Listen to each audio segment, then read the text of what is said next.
कभी कभी ऐसा लगता है ना कि बस अब और इंतजार नहीं होता। हम चाहते हैं कि हमारी मेहनत का फल फौरन मिल जाए और सारी परेशानियां चुटकी बजाती गायब हो जाएं। लेकिन जिंदगी है कि अपनी ही रफ्तार से चलती है, जो अक्सर हमारी टाइमिंग से मैच नहीं करती। तो चलिए आज इसी उलझन को थोड़ा सुलझाने की कोशिश करते हैं। ये वो सवाल है जो कभी ना कभी हम सबके दिमाग में जरूर आता है कि भाई, हमने तो अपनी तरफ से सब कुछ सही किया, फिर भी नतीजा आने में इतनी देर क्यों हो रही है?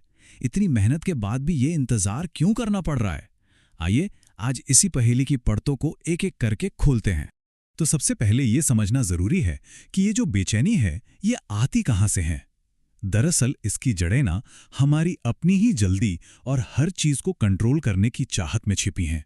और देखिए, ये बहुत नेचुरल है। हम सब चाहते हैं कि हमारी दुनिया पर हमारा कंट्रोल हो, हमारी मुश्किलें फौरन हल हो जाएं और हमारी कोशिशों का इनाम भी तुरंत मिल जाए।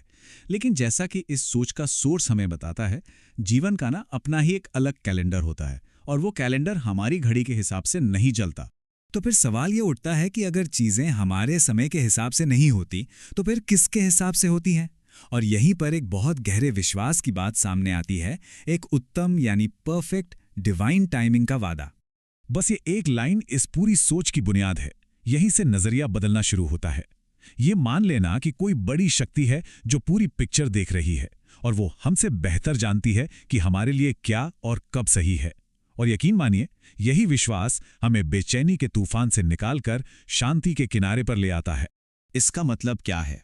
इसका मतलब ये है कि हमारी सिचुएशन को लेकर एक ऐसी समझ मौजूद है जो हमारी अपनी समझ से कहीं कहीं ज्यादा गहरी है। इसको ऐसे समझिए, जैसे हम किसी बहुत बड़ी पेंटिंग का बस एक छोटा सा कोना देख रहे हैं, जबकि कोई है जो ऊपर से पूरी तस्वीर देख रहा है। हमें लग सकता है कि अरे यही सही टाइम है, पर उस बड़ी पिक्चर के हिसाब से शायद अभी कहानी में कुछ और होना बाकी है। ठीक है, मान लिया कि एक सही समय तय है, पर फिर ये इंतजार क्यों? इस देरी का क्या मतलब है? चलिए अब जरा इसको समझते हैं, क्योंकि ये जो देरी है ना, ये सिर्फ खाली वक्त नहीं है। इसके पीछे एक बहुत गहरा मकसद छिपा हुआ है। सोचिए, जब भी किसी काम में देर होती है, हमारा पहला रिएक्शन क्या होता है? यही ना कि कुछ गड़बड़ है। हम उसे एक नेगेटिव साइन मान लेते हैं। पर क्या हो अगर ये देरी कोई रुकावट हो ही ना, बल्कि तैयारी का एक मौका हो? हमें यही पर्सपेक्टिव बदलने के लिए कहा जा रहा है कि कई बार देरी ही सबसे बड़ी तैयारी होती है। तो आखिर ये तैयारी है किस लिए? देखिए, इसके पीछे 3 बड़े कारण हो सकते हैं। हो सकता है ये वक्त हमें किसी आने वाली बड़ी जिम्मेदारी के लिए तैयार कर रहा हो, या फिर ये हमें अंदर से और ज्यादा मजबूत बना रहा हो, और सबसे जरूरी, ये हमें वो चीज सिखा रहा है जो जिंदगी में बहुत काम आती है, और वो है धैर्य। और ये बात बहुत गहरी है। देखिए, धैर्य का मतलब ये नहीं कि बस हाथ पर हाथ रखकर बैठ गए। नहीं, ये एक एक्टिव पावर है, एक स्किल है। ये हमें मुश्किल से मुश्किल हालात में भी टिके रहने की हिम्मत देता है। और ये कमाल की ताकत हमें मिलती कहां से? उसी इंतजार के दौर से। जरा एक सेकंड के लिए सोचिए, अगर हमारी हर विश, हर दुआ चुटकी बजाते ही पूरी हो जाती तो क्या होता? क्या हम कभी कुछ सीख पाते? क्या हम अंदर से इतने मजबूत बन पाते जितने हम आज हैं? शायद नहीं। क्योंकि असली ग्रोथ, असली विकास, वो तो मंजिल पर नहीं मिलता, वो उस मंजिल तक जाने के सफर में मिलता है। और ये ख्याल ना बहुत सुकून देता है कि कुछ भी बेकार नहीं जाता। जब भी लगे कि मेहनत पानी में जारी है, तो ये बात याद रखनी चाहिए, हर एक कोशिश, हर एक स्ट्रगल और इंतजार का वो हर एक पल देखा जा रहा है। उसकी एक वैल्यू है, कुछ भी वेस्ट नहीं होता। और जब सही टाइम आएगा ना, तो हर चीज का फल जरूर मिलेगा। तो फिर होता क्या है? जब हम इस समझ को अपनी लाइफ में उतार लेते हैं ना, तो सोचने का पूरा तरीका ही बदल जाता है। ये ऐसा है जैसे हम शिकायत और टेंशन की अंधेरी गली से निकलकर भरोसे और सुकून की खुली सड़क पर आ गए हों।